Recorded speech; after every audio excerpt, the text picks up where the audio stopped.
The We Are Wakefield podcast is brought to you in partnership with Podmatic.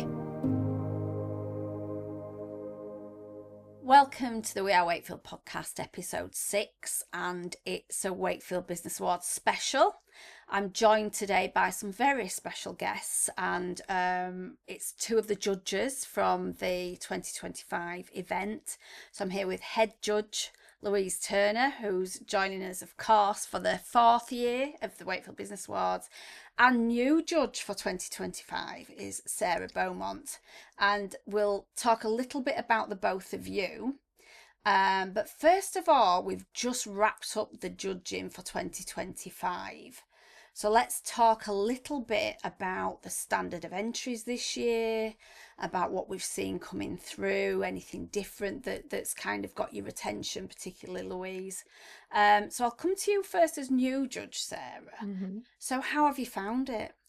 I've loved it. I found the process has been really exciting for me, especially because I'm not working in Wakefield, I'm based in Leeds. Mm-hmm. But my hometown is Wakefield. Yeah. So to be able to read the standard of entries and see how much exciting stuff the businesses are doing for me has been fantastic. But the process has been really straightforward. I felt really supported and I've really enjoyed it. I'd love to do it again. That's good. And of course we'd love to have you back. It's been fantastic having some new judges on the panel this year. So Louise, have you noticed anything different about this year as head judge? Yeah, I think we're seeing a levelling up again.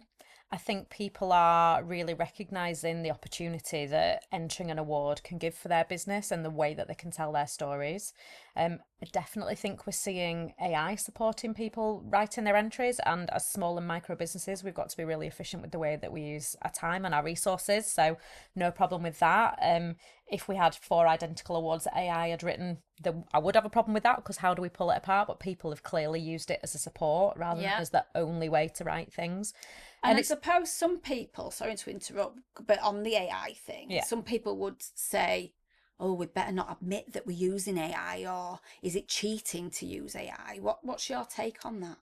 I think it's really tricky, isn't it? And obviously, you know, me and my team, we write award entries for a living, so we can do it with our eyes closed. But the point of the Wakefield Business Awards is to provide a platform for awards of organisations of all sizes. So if you're one person trying to run your own business and you are literally chief cook and bottle washer, then why would you not use a tool that's available to you to help you with some of that stuff? Not everybody finds writing easy. Not everybody finds storytelling easy. Hopefully the way that the forms are broken down now, for the 2nd year, we've got the separate questions rather than just tell us your story in 1,000 words. So we tried to coach people through, because the opportunities to enter awards as particularly micro and small businesses are actually few and far between. So when we first came to the idea of the Wakefield Business Awards, that was what you and I both wanted, wasn't it? Was that opportunity to step into the spotlight for businesses that otherwise don't get a chance to tell their story. Absolutely. And it's such a time consuming thing, isn't it, writing an awards entry? And as we know, that a lot of the entries for the Wakefield Business Awards come from those micro, small, medium sized entities. And we see every year when we're approaching the deadline for entries, everybody's got that last gasp approach to it, hasn't it? It's something that they keep meaning to do. And then at the end, we're thinking, oh my goodness, we're not going to have an event. There's not enough entries coming. And then you get this flood of entries at the last minute. But it's a reflection on the time people have got to spend on these things, isn't it? Yeah, and it's not urgent till it's urgent, right? So, you know, the deadline drives that action. I know you and I, we're always on text, aren't we, in that final week? And you're going, we've got this many entries. And I'm going, it's okay. Just hold your breath. It's all right. And it always comes good. It does. But in my experience of working for clients like that, we're always right up until the deadline as well, because it just takes that long. So even if we've started an entry 8 weeks before the deadline, you're absolutely odds on that client's submitting it half a day maximum before the deadline, and sometimes a lot closer than that. Yeah. So let's talk a little bit about you now. So just so everybody who's watching or listening to the podcast knows who you are and why you're part of the Wakefield Business Awards. So we need to go right back to the beginning, Louise. So year 4, so 2022 was the first. 2022, 23, 24, 25. Look, you can count and I can't, because I do words. 2022 was the first year of the Wakefield Business Awards, and I want you to tell the story about how it all came about. Sure. Well, we had a cuppa, didn't we? We'd been introduced by a mutual contact, and somebody said to me, "You need to meet this Claire Sutherley." And it actually turned out We that kind of knew each other, didn't yeah, we? well, it turned out that we'd got not only an overlapping business network, but actually we were quite local to one another, Yeah. and we'd probably stood outside the same school door at the same time. Yeah. Because our kids are close together and had been at the same school, but we kind of didn't really know one another. That's And we had a cuppa and we talked about loads of things Wakefield related. I live in Wakefield, I run my business from Wakefield, and we do a couple of things. So we are comms people, strategic comms people, but we are also an organisation that helps other companies win awards. And I'd got a bit of a bee in my bonnet, it was fair to say, because we'd been looking for some opportunities for some of our smaller clients to enter some awards in Yorkshire, and it was the Yorkshire Geography, and the only other opportunity was a pretty well-known set of awards run by one of the local media organisations, and they define a small business as being businesses up to 10 million, and it was getting on my nerves because I don't think that's a level playing field for micro businesses, businesses turning over a few £100,000, which are really respectable, really great businesses, often in the supply chain of much larger businesses and propping up those bigger businesses with their specialist skills, but without the opportunity to tell their story. And I also, at the start of running my business, I'd gone to Leeds for all my networking. I'd thought that's where it all was. And actually, I'd discovered that Wakefield had a thriving business community, a thriving opportunity for networking, and a really nice vibe to the business community. So I was interested in the We Are Wakefield concept, but I'd also got all of this stuff rattling around in my head. But setting up a set of awards, and I'd been there before and supported a few other awards as they'd set up, is no mean feat and needs a brand to carry it. And so it was the combination of that being my bonnet, which it turned out was also something that you'd been thinking about and that you'd been thinking would be really beneficial to the Wakefield business community, coming together with the We Are Wakefield brand. So we were able to kind of get it going in that community that existed already, but with my expertise of setting up other awards, having judged lots of awards and writing award entries. So this is the only set of awards in the world that me and my team do not write for because it's too big a conflict of interest. So I chair the judges, do all the bits and pieces in the background, but I'm absolutely delighted that we've created the opportunity we've created, because every year there's more stories, more impressive businesses coming forward to tell us what they've been up to, and it's fabulous. Yeah, I mean, we've come a long way since that first year. We have. So the first event, and you probably wouldn't have been on your radar at that point, Sarah. No. So it was at Kappa College, which was newly opened in Wakefield, the new build Kappa College. We had 135 people attend. I think we had something like 30 odd entries, but it was such an amazing little event. It really was. It was an ambitious event that was going to grow. The feeling in the room that night was incredible. Everyone was everyone else's cheerleader, and it was a heartwarming evening, wasn't it? It really was. That turned into a bit of a drunken night, I've got to say, but For some of it. for some of us. And obviously then it's grown into what we're looking at for 2025, which we'll come on to for the event. But your first experience was 2024, and you just came along. Basically, yes. Yeah, so tell us how that came about. I'd been at another event in Leeds, and I got chatting with some kind of friends and colleagues, and we got talking about awards, and I was explaining that having joined Wood Signs in September last year, it was my first kind of adventure into being an SME, or certainly since the early part of my career. And it was challenging for the reasons you've described, Louise. Getting involved and telling your story and raising your profile as a smaller business is really difficult. And they'd mentioned that they'd been involved with We Are Wakefield, and they mentioned the awards, and they couldn't stop raving about the actual event themselves. They said it was such a good night, it was such a good vibe, it was so much fun. So I started following the page, and then when I saw the tickets go live, I thought, well, I'm just going to go and have some fun and go see what it's about. Wakefield is my hometown, so I thought I wanted to tell the show whether I'd be allowed to go because I wasn't involved. The but doors like, you know what? open, the doors open to everybody, So I persuaded a friend of mine who's also involved in business in Wakefield if she wanted to come along, and we thought it was a great excuse to get dressed up, to go out. And actually, not only was the event fantastic, but it was a really nice experience for us because we weren't there with the pressure of an entry or to entertaining clients. We were just there to have a really good night, and it really was. It was fantastic. Yeah. So I just wanted to stay involved. Oh, and it's important to say that the doors are open to anyone. Anyone's welcome to come along and have a great evening celebrating the amazing businesses from across the Wakefield district. And from an entry perspective, there's been some confusion over the years as to whether you have to be a member of WAW Wakefield to enter the awards. Absolutely not. We'd be fishing in a very, very small pond, really, and it wouldn't create the amazing event that we've got to today. So as long as you're a Wakefield district business with a WF postcode, or are served by the Wakefield local authority, or operate from Wakefield, because obviously we'll have national organisations that have an operating base in Wakefield. As long as you can prove that you operate from the Wakefield district, you can be part of these awards.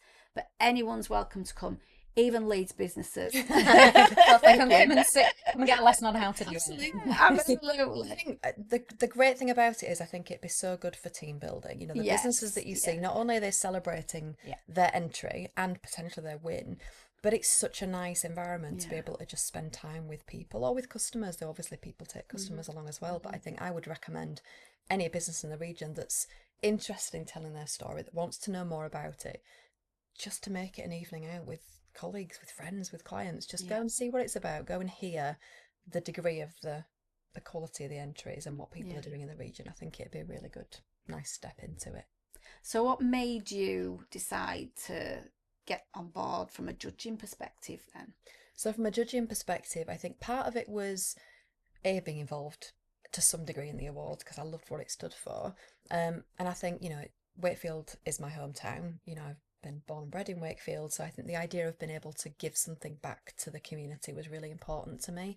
And I think for because I'm in a Leeds business, it felt like I could be neutral and I could be absolutely, that was really important, but still be able to contribute to the community in a way that for WAD is aligned with our social value focus as well, and doing a lot more for the community. So it was a really nice overlap.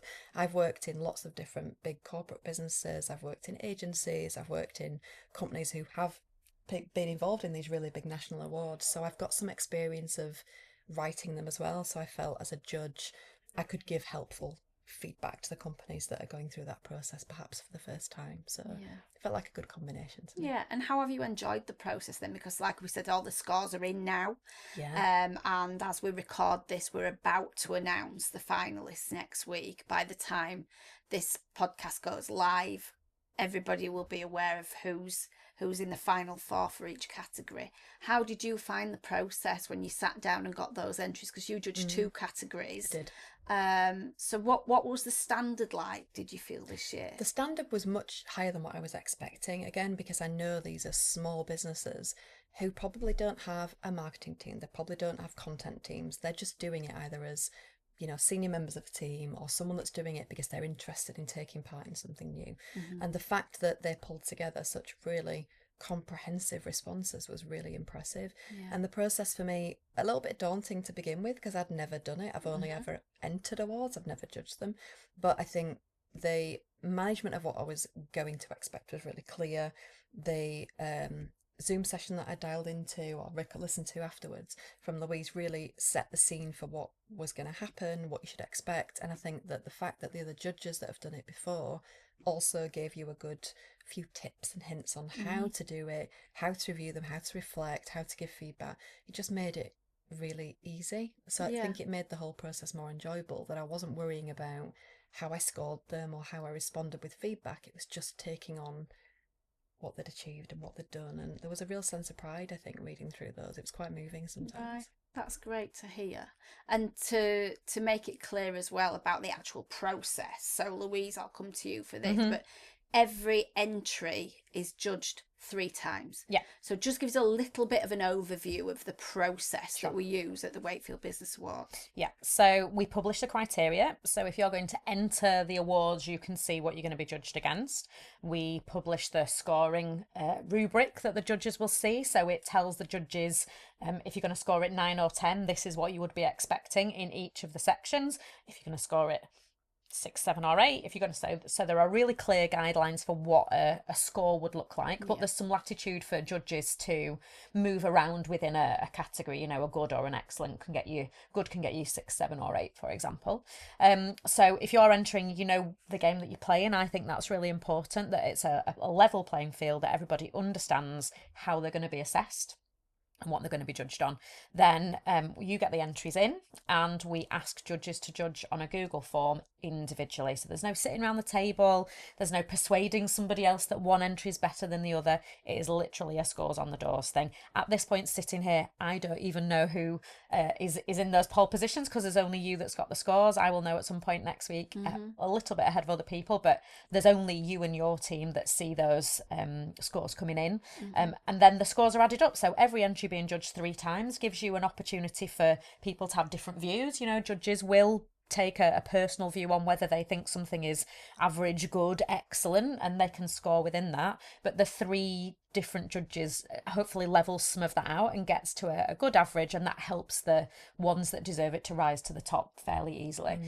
Judges judge with a number rather than a name, so the feedback sheets that we answer then can be provided to all the entrants. So every judge is asked to score each of the questions and then provide 2 lots of feedback. One lot of feedback is, this is what was good about the entry. So some things that were the strengths, some things that helped with the scoring.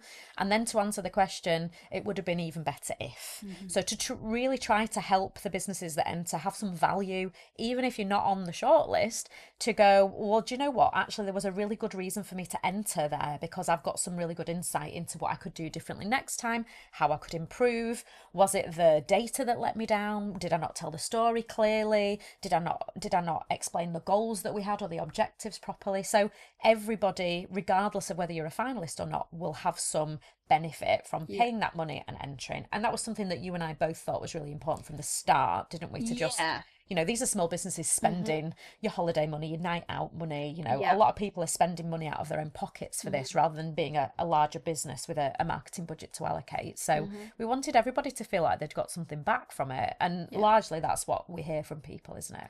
It is. And reflecting now, as like I keep saying, we're in year 4, so we've been able to get feedback over the years now of people who've perhaps entered and not been successful, but how they've taken that feedback, and it's been constructive and it's been valuable, and they've actually built their subsequent entries on the back of that feedback they've received from the judges, and gone on to either be a finalist or even win an award and take home a trophy, just based on the feedback. So that puts quite a lot of pressure on you as judges to make sure that you're providing that good quality feedback. So what will happen when the finalists are announced is that every entrant will get an email. Hopefully they're receiving the email that says, congratulations, you're in the final 4. So there are 4 finalists per category, and we have 13 categories this year. Or alternatively, you will sadly get an email that says, unfortunately, you've not been successful in reaching the final 4 of the category you entered, but here's your feedback. And they get a copy of the 3 sets of feedback for their entry. So we're just very proud that we've got a clear and robust and fair entry process. And one thing I will say is, when you get the scores in from the 3 judges for every category, there tends to be a trend.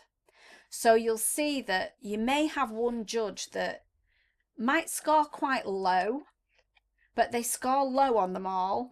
And then you get a judge that tends to be a little bit more generous in the scoring, but again, it aligns where they're generous with them all. So these 3 scores across the board tend to level out, don't they? And that was the point, wasn't it? We wanted to create something that was really robust, up for the challenge if people want to come and have a look under the bonnet. You know, we talk about this stuff all the time. There's blogs out there. We do a webinar. We built the the back end effectively of the awards, the logistics and the way that all of the judging is done around the awards trustmark framework, and that's the reason that the awards has got the Platinum Awards trustmark, which is what I was just going to come on to. I was just leading on to that. You know me so well, you can see where my mind's going with that. So just tell us a little bit about the trustmark, what it means, and what we have to do to get that accreditation every year. I think people are rightly cautious and cynical about awards, and that's reasonable. There's plenty of awards out there that are frankly not worth the paper they're written on. Sometimes they're not even written on paper these days. They're not worth the digital badge. There's lots of opportunities to pay money to get into a process where you either have no chance whatsoever or almost everyone's going to win, and neither one of those things is a good outcome. So along with some other organisations in the awards writing sector, and driven by actually one of our competitors, but we think of them as collaborators, there was a board set up that is an advisory board, people like me that are in the awards sector, and we set up an awards trustmark. So it's intended to be a little bit like a kite mark type scheme. So it's a quality mark, and there are 4 different levels of the trust mark that you can get, and you can only get the trust mark if you pay your money and submit to an external scrutiny from somebody who is not me or any of my team. It's somebody independent from on the board, who will scrutinise the process, speak to previous entrants, speak to previous shortlisted and speak to previous winners, and also people who didn't get through, as well as speaking to judges. So there's quite a lot of external scrutiny to make sure that what we're saying is the process is actually the process. And it's only once all of that has been gone through that you're then awarded a level of awards trustmark. And we couldn't have the full level for the first year because we didn't have any of that background. We didn't have anybody to be interviewed. But for the second year and every year since, we've had the highest level of that accolade, which is we think really important, don't we? Because it's really easy to throw an accusation at awards organisers that you're creating trophies for your mates. And it wouldn't be credible if we did that year in, year out. It would be really easy for people to spot that and stop taking part. I wouldn't recommend a client to take part in a set of awards where it was really obvious that the awards were just going to the organisers' mates.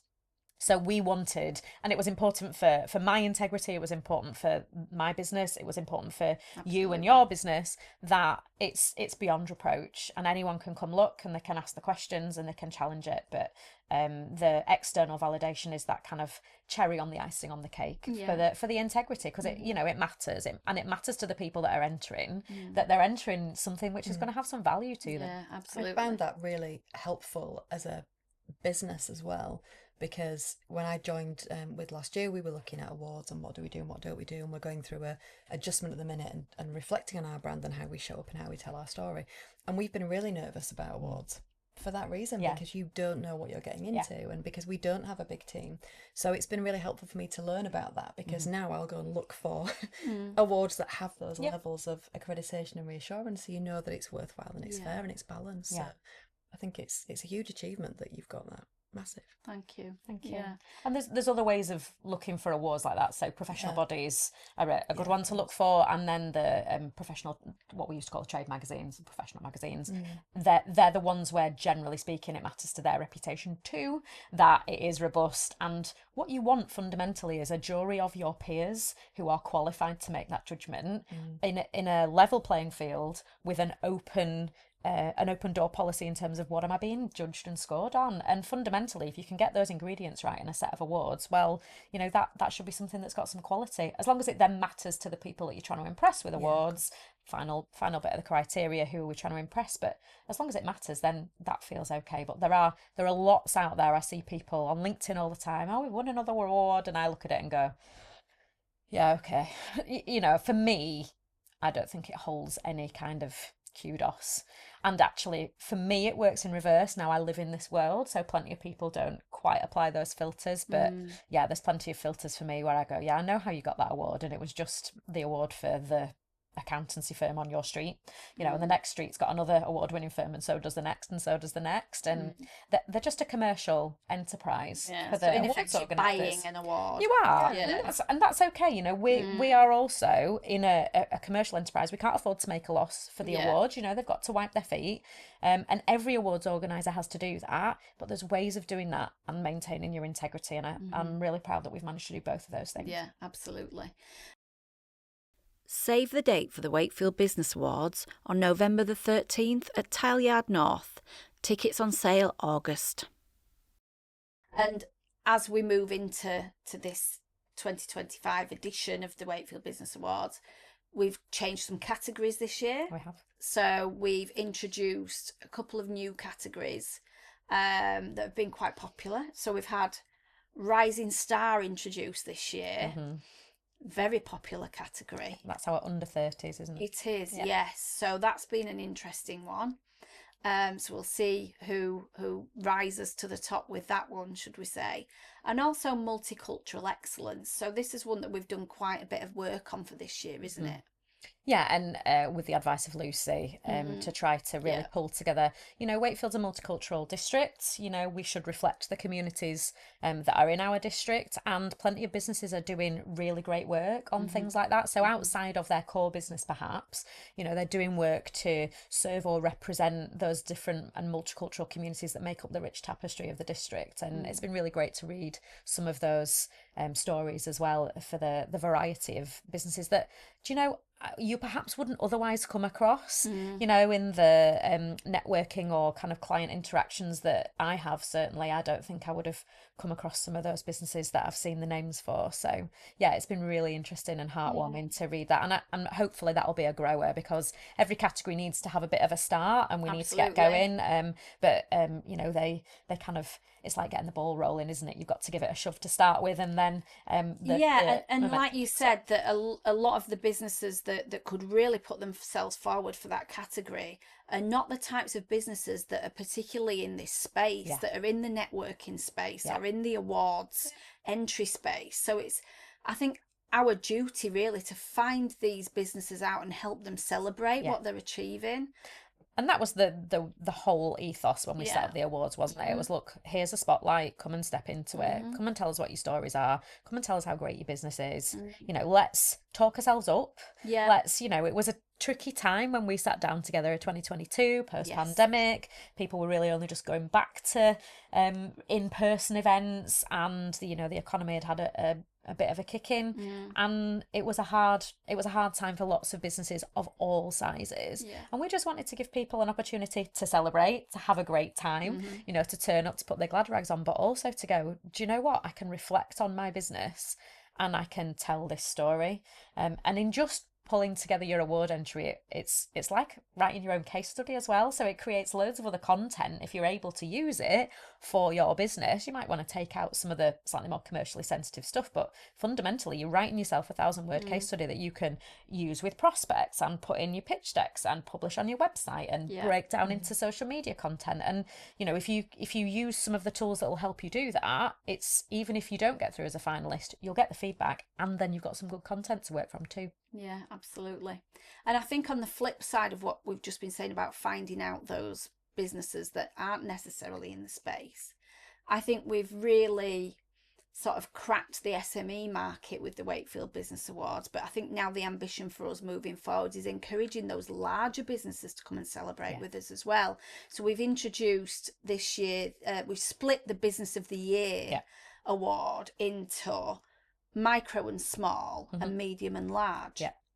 So to encourage those larger businesses who may not feel that they should shout about their successes. I mean, working in a larger business, is it still something that larger businesses aspire to get, to celebrate? I mean, the ones I've worked in, absolutely, it is really important to your point. The pictures, the decks, the social content, it's huge, but also giving people as individuals an opportunity to contribute to the process, I think is really important. Particularly for a lot of people I work with who aren't in marketing or aren't in the sales team, but they've done something really important that has contributed towards a client success or a business win or something. Them being involved in the award entries can be a really powerful thing as well. So I think for big businesses it can be a tool, and I think they still deserve recognition for what they're doing. Absolutely. And we want to encourage them to come and celebrate with us in November. So the reasoning behind splitting that, Louise, so talk us through that. Why are we not judging a business run from their spare room with, for example, they're not they've not entered. We're very fortunate to have John Hughes, managing director of Haribo, on our judging panel. He does a great job for us right from year one right up until this year. But the Haribos, for example, of the world, why are we splitting that category? Well, it's about leveling that playing field, isn't it, fundamentally? So let's try and judge like with like. It was always about those smaller businesses as a start point, but, you know, Wakefield has some really large businesses that exist here as well. So when we split the category, it was trying to give people a fair shot. You know, the medium and larger size businesses should have some marketing resource, potentially can afford to engage specialists. Maybe they've got an agency. They almost certainly will have somebody with marketing in their title who will do this kind of thing a lot. So that really does mean that the standard of entries is quite significantly more sophisticated. I'm not going to say better, because it is apples with oranges, so I don't think you want to say one's better and one's worse. That's not it. But what that means is that the smaller and micro businesses get judged amongst their peers, so with the resources they've got access to and the stories they've got to tell. I would say it's valuable for all businesses. If you want to employ people in Wakefield, employer brand's one of the really big reasons that people come to us to say, can you help us with awards? You know, that it's starting to become a hygiene factor. It's almost like if you're not award winning, you're behind, rather than if you're award winning, you're ahead. And if you're one of those larger businesses, to win an award in the district that you want to recruit from raises that bar again and puts you on the radar for people. So I think it's just another important step along that. You know, what are the things that we need to do to be a good employer and to be a good citizen of this locality? Yeah, so adding to your employer value proposition, isn't it? That Totally. the tables have turned, haven't they, now, with post-pandemic, really, where candidates are choosing their employers rather than the other way around. It's almost as if the tables have turned in that recruitment interview, isn't it? Have you found that within the larger businesses as well? For sure. I mean, there's been a lot of shake-up in the markets, and it's, in a lot of ways, the job market is still challenging, but I think people are more discerning now with why they choose their roles. I think people are more purpose-driven and they're more culture-driven, and I think it is a really good indicator as to whether it is the right fit for you. Yeah. And I think that we've got such a cross section of awards now, haven't we? We've got the ones that celebrate your achievements as a business, but then we delve deeper, don't we? So we've got the doing good in business category. So some really strong entries again for that category this year. It's always a popular category. I mean, we're looking at the charities as well. Always popular. So always the most popular category for entries. So we offer charities and not-for-profit organisations a free entry. They also get a free ticket to the event, because we felt that it was important that they're not digging into their coffers to attend a fancy ceremony that you know, that perhaps their patrons or their donators wouldn't approve of particularly, but they're getting to shout about the amazing things that they're achieving as an organisation. And I know that last year's winners, St George's, they've paraded that award so proudly to really celebrate the amazing achievements they've done in the Wakefield community. Yeah, and that entry, I did read that entry last year, and what blew me away was the level of evaluation of what their impact was. So what St George's did so well was to say, we commission with our community, we ask people to come to us, and we come up with ideas together. The community comes to us and says, this is what we'd need, and then they evaluated really effectively what worked. So it wasn't just about, well, we do these things, it wasn't just this many people come, it was, here's the difference that we've made. And that's the one tip that I would give any business considering entering awards, is you can tell your story, and that's super important. I'm about stories all day, but you've got to find a way to get the judges to believe that story, and the way that you do that is by measuring the impact. It's not just measuring the scale, it's measuring the impact. What is different as a result? And St George's did that so well. I mean, I was blown away by such a small charity, so locally focused, but I think that's actually their strength, is that they're really tapped into and really connected to the community that they serve. They were absolutely crystal clear on what they wanted to achieve. This is what we're about. Here's how we're going to involve the community in coming up with the suggestions and the activities that we should do in response to these things that we're about. And then this is how we're going to evaluate it afterwards. It was, absolutely textbook. Don't you think as well, you mentioned stories a lot, because obviously it's a big part of what you do. It's something that I'm passionate about as well, coming from a marketing background. But I think that giving the feedback in the awards, the way that you guys do at Wakefield Business Awards, you're giving these businesses a real sales tool as well. Quite often they might not have thought about telling their story in this way. Yeah. So I think the charities particularly, they haven't got those resources, they haven't got that skill set. But it really is I think it's a massively undervalued tool to take them through that process. The quality of feedback they're getting is fantastic with these awards particularly, but I think it'll just get them thinking in that mindset as well as, how do I bring to life the story? Absolutely. For clients, for prospects, for partners, it's really important. I think it really helps. It forces that reflection, doesn't it? Yeah, for sure. And hopefully they can also use the feedback that they've got from the judges to sell their story further. You know, you don't have to take home a trophy on the night, but if you've got an exceptional quote from a judge at the Wakefield Business Awards, use it. Yeah, totally. As a business, as a charity, use the compliments that you're going to be getting back for that entry. And use your finalist status, because once you get that email that says you're a finalist, you are definitely a finalist. So you don't know whether you're going to be a winner in however many months' time, but you are a finalist. And you'll always be a finalist. So that's the point at which your marketing machine needs to kick in. That's the point at which you need to get your content sorted. You know, use that opportunity, because you are guaranteed to have that status and to hold that status. And the awards ceremony itself is a fabulous networking opportunity. You know, Sarah, we stumbled across you as a judge because Super Networker over here in the corner, who's all about the collaboration, you know, picked you up, having known that you came to the ceremony, and said, you know, do you want to get involved? Brilliant. Well, we ask attendees, so we will send feedback forms out after the actual ceremony. And we say to people, are you interested in being on the judging panel? We're always looking out for people who will give their time so generously to feedback and help our businesses grow and achieve even more amazing things than they're already achieving.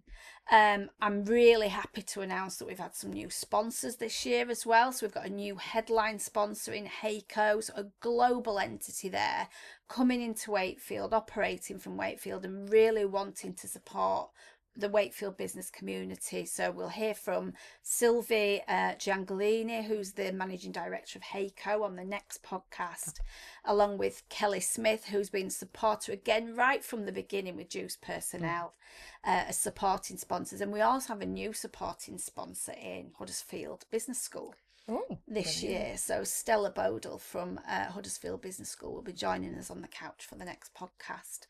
But thank you so much for giving me your time again today, and for the amazing contributions that you've made as judges in the Wakefield Business Awards right from the beginning, Louise. And excuse for any stress. Well, absolutely. And hopefully the first of many for you, Sarah. We'd love to have you back next year. And all I have to say now is enjoy the night on the 13th of November, and let's all celebrate together. Thank you. Thank you. You're welcome. Thank you. Hi, I'm Claire Sutherley, co-founder of the Wakefield Business Awards.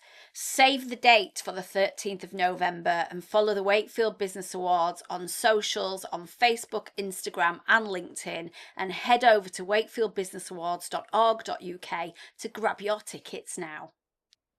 I'm Sarah Beaumont. I'm the Partnership and Marketing Director for With Signs. We're based in Leeds. We design and manufacture brand signage. If you want to learn more about us, you can visit our website at withsigns.co.uk, or you can find us on LinkedIn at With Signs. I'm Louise Turner, co-founder of the Wakefield Business Awards and also chief wordsmith at Wordsmiths and Awards Writers. You can find me on LinkedIn. I'm Louise R. Turner. You can find Awards Writers and Wordsmiths on LinkedIn and also online. Make sure the 13th of November is in your calendar for the Wakefield Business Awards at Tileyard North. Tickets go on sale August 2025.